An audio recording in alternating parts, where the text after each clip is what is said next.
What's going on, guys? Welcome back to Make It or Break It Monday, the show that helps you get your head right so you can start your week right.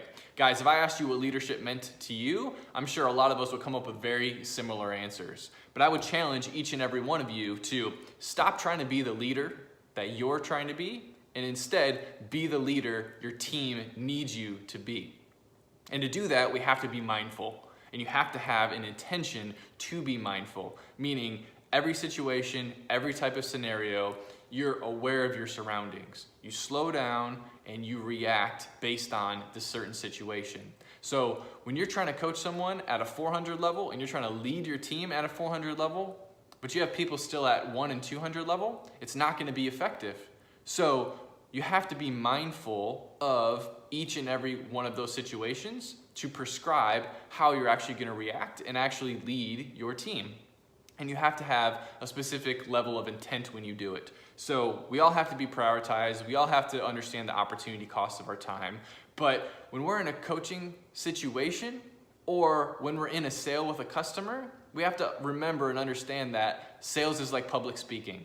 If we don't know what we're going to say, it's not going to go very well. Am I right? So it's the exact same thing when you're in a coaching situation. If you're not prepared and you're trying to lead at a different level or speak at a different level that someone's just not up to the level that you are, you're gonna have to adapt and lead at the level that that person specifically needs. So I'm gonna read you guys something, because to me, when that happens and you're not effective, there's two different kinds of failure that really come up. The first one is there's practical failure and there's true failure. And practical failure is what happens when you try something and it doesn't work or it doesn't turn out how you planned. Meaning everyone has this type of failure, right? I mean, does this failure hurt? It absolutely hurts, because you are trying something and you are failing. But this is the kind of failure we can actually learn from, develop new solutions for, and actually grow from, right? So we want this kind of failure. But there's another kind of failure called true failure. And true failure is when you give up. And it's letting a practical failure or several of these type of failures stop you from trying anything new. And that's where we really run into trouble, right? Is when we give up. It ends with us not trying to change, not trying to improve our skills, and it limits our creativity that's so natural to us in leadership.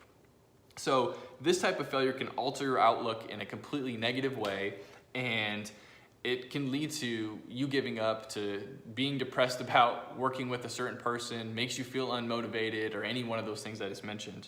But me personally, I mean, I've failed a lot, but I've had a lot of different experiences that allowed me to try different things and to figure out what did work.